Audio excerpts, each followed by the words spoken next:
Sure the red light's on? Because I'm not There's sure. a red light that's flashing. Hey, that's it, okay. Okay.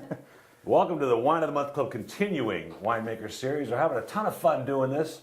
It's about once a week that we have a visiting winemaker comes in, we talk about the wines, what they're doing out there. We just got done tasting about 12 or 15 wines with Adam Quite a Webb few. here Quite a from few. Odisea Vineyards. Which means Odyssey in Spanish. Which is Odyssey. There's something about a long winding road or something on the...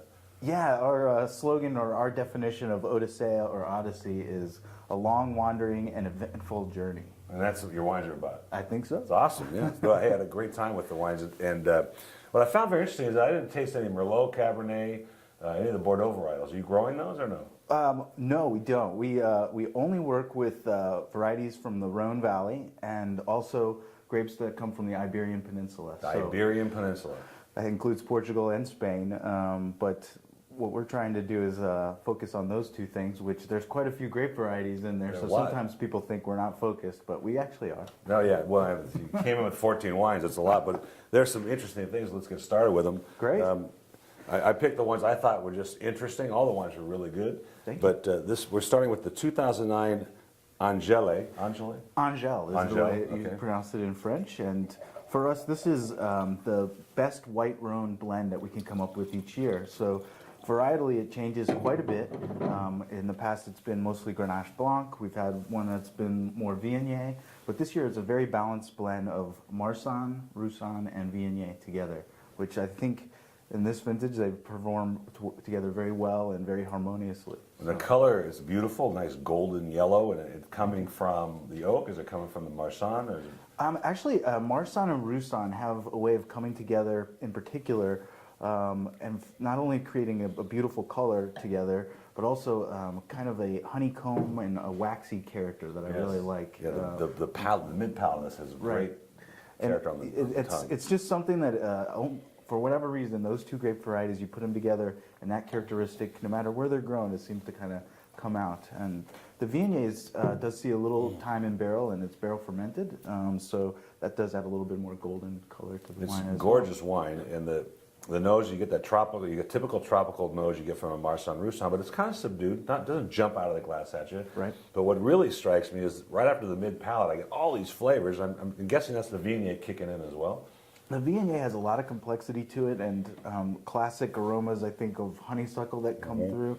But if you follow that honeysuckle, you end up with kind of a honeyed fruit that I think shows up on the mid and back palate, and hopefully takes you into a finish that is nice and long. That's what was intriguing about this was the complexity. And white wine sometimes, especially through here, I taste so many, and I don't get a lot of complexity. But this one just kind of keeps changing as it's going through the mid palate, and then as it finishes, I still get this nice long finish. Gorgeous, gorgeous wine. And for these vineyards that we work with, I try and find vineyards that have interesting mix of minerality in the soil, and hopefully that translates into the wine as well. Absolutely, no question. So you're sourcing grapes from all over. I noticed that some of your appellations are California, some of them are Mendocino, some of them are Lodi. So you just try to find the best things you can find. Yeah, we mostly work within a very specific area of the Lodi appellation called the Clements Hills. And then I work a little bit with fruit from Clarksburg, which is a little farther north. And then we work in Napa, Sonoma, and Mendocino counties for the rest of our wines. And that itself adds complexity to the wines, yes, correct? Yeah. For sure. Blending is in my blood, so. Now you said you were a retailer, you're a wholesaler, you just got involved with wine, and then you decided to become a winemaker. And I was doing a lot of consulting with wineries that I was importing for, and finally one of my best friends and I were touring a Grenache vineyard in Amador County, and we decided, we heard that they were going to pull out this old vine Grenache, and we said, what could we do to save it? And they gave us a number, and we said, well, we don't have any money, but we're going to figure out how to do it. That's great. That's how we started making wine. But save the grapes, right? Yeah, save the old grapes. That's old guys too that have that problem. This intrigued me, and rosés are. I think Californians, it's a difficult sell because we always think that it's white Zinfandel, which makes it sweet. And of course, if you travel the streets of Europe and Paris and just about any place in Europe, you see a lot of rosé being poured, and it's typically bone dry. Right. And then you told me that you got married in the Provence. correct. Which forced you to make decent rosé, right? Because- Right. My wife and I did get married in a little hill town in Provence, and Oh, that's we really cool. poured before our wedding. We went to Domaine Tempier, which to me is kind of like the holy grail for dry rosé. Absolutely, right. And we had Lulu Peru donated some of their rosé to pour at our wedding. Oh, that's and very cool. we were hooked before then, but now I always say my running joke is that if I don't make a really good dry rosé, she's going to buy a lot of someone else's, and it'll probably be a lot more expensive. Yeah, right. So you go looking elsewhere, right? We don't want our wives Exactly. doing that, right? So I have a great obligation to make good rosé. every This year. color was intriguing. It was sort of a salmon copper color, and the nose just I really love the nose of this. This is mostly Grenache Gris. Right, which is a grape variety that, as a matter of fact, for right now, I'm the only known plantings that I know of in California of Grenache Gris come from this ranch, the Wow. old Gibson Ranch, and these vines are 93 years old in 2009. And the That's color, it's a very light-skinned grape. It's almost Grenache Gris means Grenache gray, so it's Right. literally very, very, very pale. And we whole cluster press about half the lot when it comes into the winery directly, and that lot is actually clear. It's the free run juice is just clear. So then amazing. we lightly crush some of the grapes, let them soak overnight, and it just picks up this nice pale color and a little bit of complexity in terms of fruit and flavor in the nose. You know what's happened? And cochon means pig, you said it. Yeah, pig in French. And yeah, And so that bodes well. we love everything from the pig, but also cochon, and directly the way this affects this label for us is we age some of our wines in barrels that are 300 liters, which are called hogsheads, Uh-huh. or our nickname for them is hogs. And Right. we love hogs. We feel like these barrels integrate the oak into the wine much better, just kind of as a spice instead of kind of a big layer of flavor, and you get more fruit. It's very subtle, and yet what's happened so far since we tasted the wines earlier is that now that this is warmed up because it was rather cold when we brought it, I'm really getting some complexity out of this wine. Yeah, I mean, I love dry rosé, and we try and source grapes. I mean, 93-year-old head pruned vines are really a rarity, and some those old vines just put out some delicious. It's really cool you guys saved those and are using them because you hate seeing varietals that are not popular being pulled out for more popular varietals. Yeah, it's a running pet peeve of mine that all the great old vines, especially in the Napa Valley, that are being pulled out of Zinfandel and Petit Syrah and just Great. being planted over Great to wines. Cabernet and Chardonnay. Great wines too.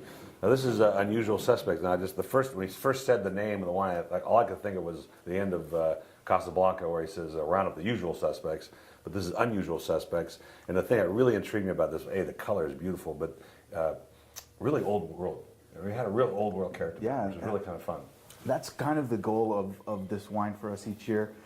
The vineyard sources may change from year to year and percentages of grape varieties in this blend, but always based on old vines. And the current wine we're pouring is 2008 Unusual Suspects, and this is based on a 90-plus-year-old vineyard block called the Old Block at Gibson Ranch in Mendocino. And I blend the crazy varieties that are planted in this vineyard, which there's about 10, with a little bit of Grenache and Tempranillo. Yeah, So- and I get this, and we were talking about this earlier. There's a great smokiness that you would normally get from what's that area south of France that produces those big buxom wines, not Châteauneuf-du-Pape, but nearby. I don't really get this in California, and I'm getting it now. Are you what thinking kinda like Vacara or Yeah, those places, or- yes. Okay, yeah. So yeah, this again, the old vines give you such different layers of complexity, and it's so fun to work with these vines. And it's unfortunate how many of them have been pulled out, but the Gibson Ranches and one of our growers, Bill Crawford, he's just dedicated to keeping these old vines around, and it's a very special spot in the world to us, and we continue to support it. And Gigondas, without the acid. Gigondas or Vacara, it has Great some of stuff. those characteristics. So. Great stuff. Really fun. Really, really a fun wine. Part of the reason we call this Unusual Suspects too is typically you wouldn't see a blend of these really old world French varieties blended with some Spanish Right, that's wine. true, that's but we really like that. Really good. Okay, the last one for today, Devil's Share. It's a 2008, and what popped out of the glass for me on this one, besides the cork's not coming out, this is a problem. is that it was very soft on the palate. And this is mostly Syrah. It's based on Syrah this year. Again, this is a kind of ever-changing blend. And the Devil's Share is a play off of. In winemaking, we have a term called the Angel's Share, which is actually That's right. the amount of wine that evaporates from the barrels each month before we top. At some point in early winemaking, they figured when they came back to their casks and saw that some of the wine had disappeared, that the angels had taken it, and hopefully that was a good sign, a blessing. That's of great. the wine. I forgot that story. It's a great story. So the Devil's Share to me was a take on, we wanted to create a Rhone wine that was hedonistic, but also just totally drinkable and, like you said, soft, supple, and silky on the palate. So we do that through blending and partially doing Syrah, blending, co-fermenting Syrah with Viognier to bring out the bright fruitiness and take away just a little bit of the earthy and gamey character sometimes Syrah can have, and really focus the fruit. And my idea is that the devil would want his wine to be ready and would not want to be waiting around You're to right. drink. Absolutely right. And I'm ready to drink it right now. How about that? Let's do the devil then. No, that's why I jumped out of the glass for me. It's very soft. Usually, sometimes Syrahs are very acidic. They're very smoky, and this is a great part of the grape. But in this case, you vented it, so that's very approachable right now, and you just share a glass, and it's very soft on a palate. And I really like that. It's really fun. Yeah, the idea is to get complexity and richness and all the things we love, but then have it finished so velvety on your palate that you just want to have another glass. Right, and you don't forget it's Syrah. That's the great part about it. Right on. Well, great wines, Adam. Thank you so much for visiting with us. Hope you come pleasure. see us again, I will, absolutely. and we'll come see you. Now, where's the facility? Our winery is located in South Napa. It's not the sexy part of Napa, and we don't have a big monument to ourselves.